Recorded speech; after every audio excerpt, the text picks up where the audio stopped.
One of the more challenging things when changing a fuel pump can be disconnecting your fuel line. There are many different line styles, and we'll go through some of them today.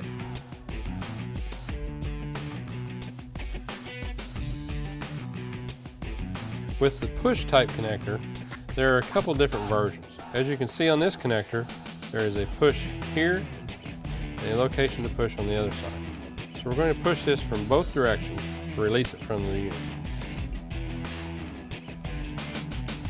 This type of push connector only pushes from one side. As you can see the location here, but not one on the other. So just push it down and pull it off. In order to reinstall a push type connector, just push it on until you hear it click. In order to install the push and lock style connector, push it onto your fitting, then push the locking tab through, and on the bottom of the fitting is a safety lock. In order to remove the push and lock style connector, you will have to release the safety latch. Now push the connector back through. This is a pinch type connector. You'll notice on each side we have a retainer that we will have to pinch together in order to pull the connector off. We can reinstall this pinch type connector a couple different ways.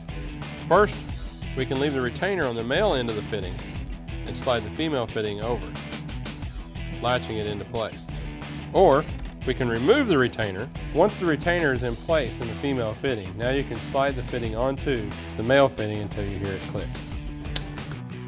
Here we have two spring style retainer fittings. To install this spring style retainer fitting, we just slide it on until we hear it click. On this particular style of fitting, there's a black ring. This is your release tool. We pull it back towards the fitting and then pull the fitting off.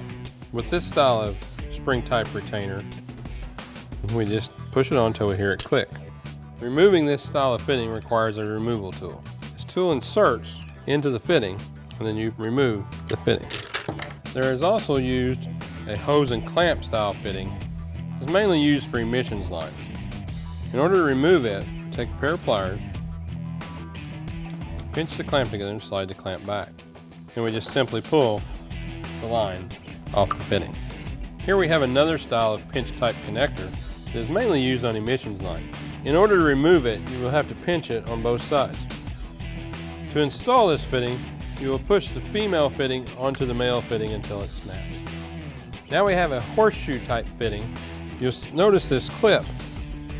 If you look through on the other side, you'll see where it comes through to hold it onto the fitting. In order to remove this, take your screwdriver and just basically pull the horseshoe up and out. Now you can slide the fitting off. To install this fitting, you'll have to install a new horseshoe clip into the fitting.